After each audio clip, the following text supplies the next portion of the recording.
This is Global Tel-Link. You have a prepaid call from Richard Martinez. an inmate at the Centinela State Prison, Centinela, California. This call and your telephone number will be monitored and recorded. You have a prepaid call. You will not be charged for this call. To accept this call, say or dial 5 now. Thank you for using Global Tel-Link. Yeah, and Yeah. then I think the most craziest period of my life was when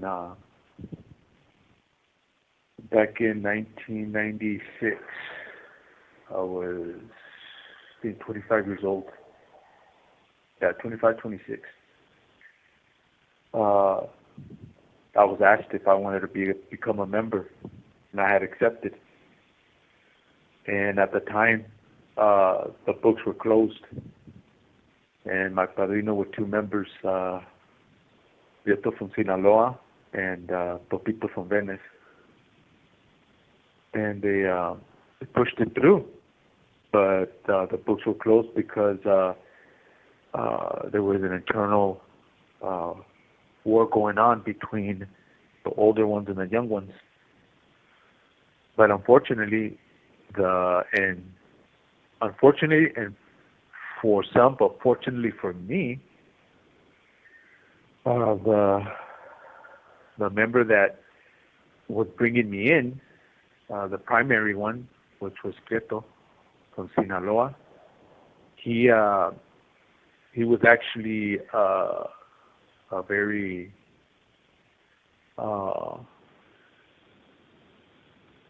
he was a very dangerous man, but he was very bullyish, you know, and very strict.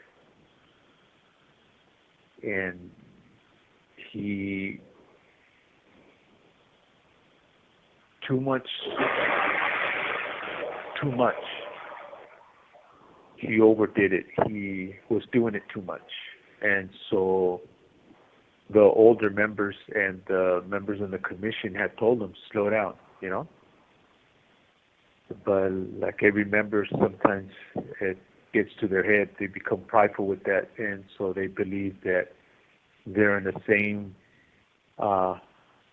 footing as everybody else. But I knew better and shared that with them, but he would not listen. And so in 1998, he was my Sally, and we received the message that they wanted him to move to 3 block, that they needed to conversate with them there, which I already knew was going to happen when stuff like that does happen. And I told him, I said, hey, listen, I'll go over there with you, and we'll separate. But when we go into the cells with these other dudes, we'll go ahead and take them out. And he said, no, don't worry about it. I'm going there myself, and everything's going to be okay. But I already knew it wasn't. So as soon as he got there, yeah, his Sally started stabbing him. And unfortunately, Retos lived and killed his Sally. So the guy that tried to stab him, he ended up killing him and put him in a coma. And his family had to go up there and unplug it. And they removed him from membership. They removed his membership, and he was transferred to Corcoran after that. And it left me in a situation where other members were now, that had gotten together to do that to him, which was a power play, were now looking at me as a possible threat. So if I had become a member, they believed that I was going to retaliate against them in some way or somehow, which normally typically does happen. And so for a year, it was going back and forth. People were arguing. People were trying to manipulate the situation to where they wanted to get rid of me. And of course, we would then it was a chess match, you know. And I was held up with different members at the time. And finally, a member told me, gave me a solution. He said, if everybody agrees to let this go and not retaliate against you, would you consider declining membership? And it was a no-brainer for me. And the only stipulation I made was that I be told by the commissions, you know, by those that sit on the seat, that was the deal. And so I went out on attorney visit, and they assured me, and right there and then I told them that I withdraw my yes, that I respectfully decline the invitation to become a member. And so I never became a member after that. You know, but at a high price, you know. Unfortunately, I lost a friend. You know, and so it gets real bad sometimes, you know. Yeah. I could imagine. Yeah. It's bad sometimes. Yeah. So yeah, but that's why I said it was fortunate for me, because if I had been a member and crossed over, things would have been worse for me, you know. Yeah. So at this point, when I crossed over, I wasn't involved with them in that fashion any longer. So even though I was still treated with preferential treatment, people still treated me respectfully, and everywhere I went, if there was not a member, I automatically oversaw it. And all this that I'm telling you, I had to brief to, you know.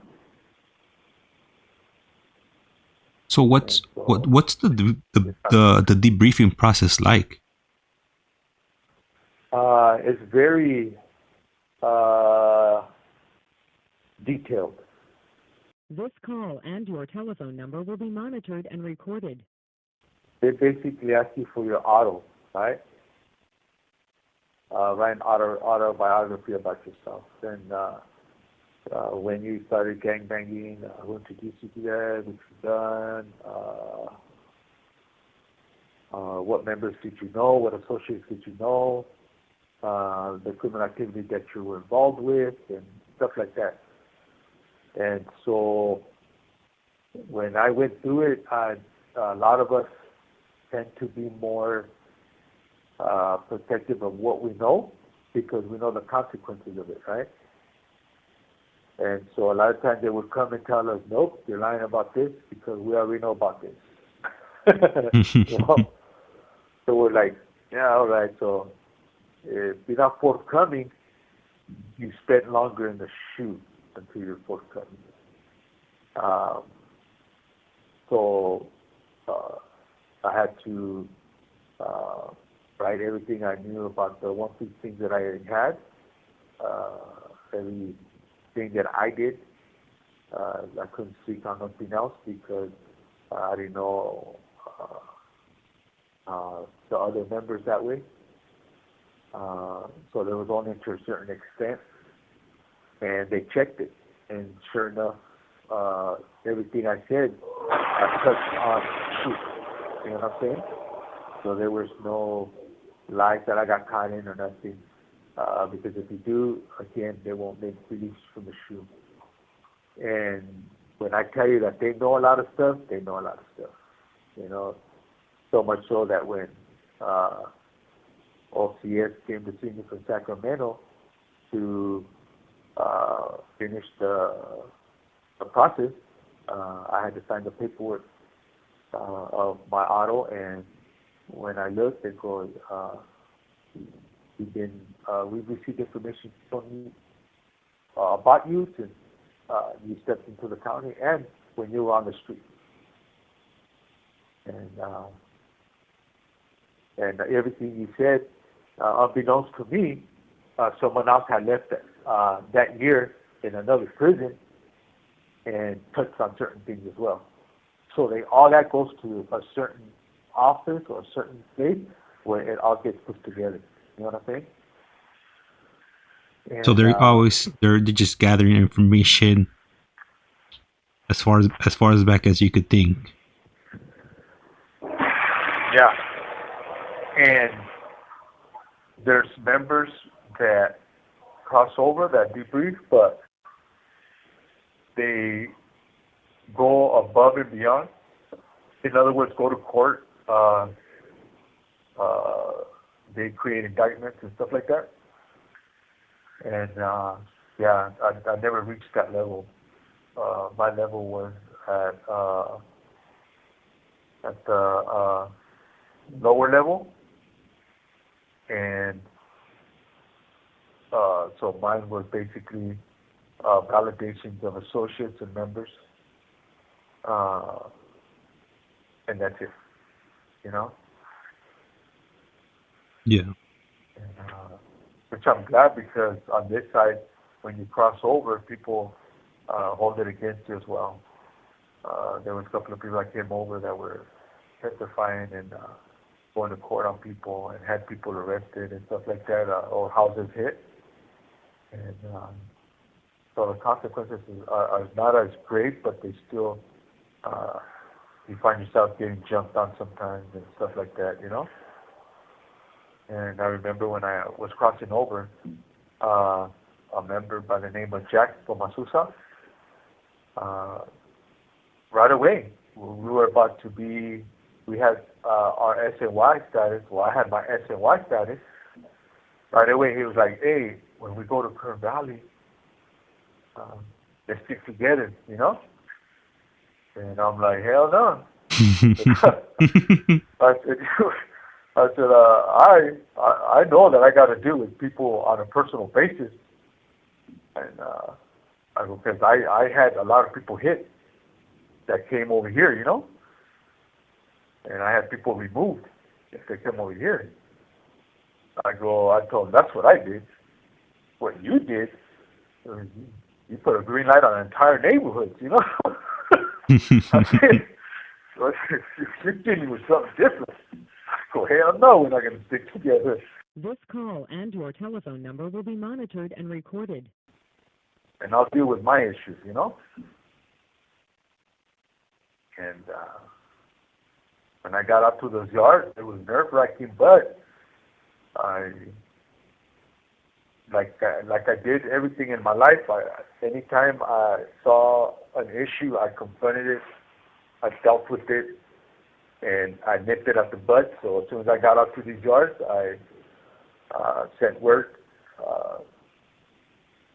to different people and that lived in different blocks, and I told them all, hey, let everybody know that I'm out here, and if they want to deal with issues that from the past, that, you know, I'm not going nowhere, I'm out here. So there were a couple of people that approached me, but I never came off as arrogant or disrespectful or nothing. The first thing that came out of my mouth was, listen, I don't want to fight you. I don't want to cross swords with you. I have no issues with you. I said,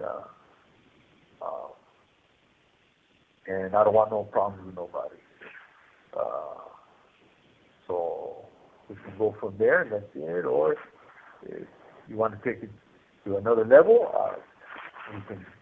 I'll accommodate you with that. You know, if you need that, I'll give it to you. You know.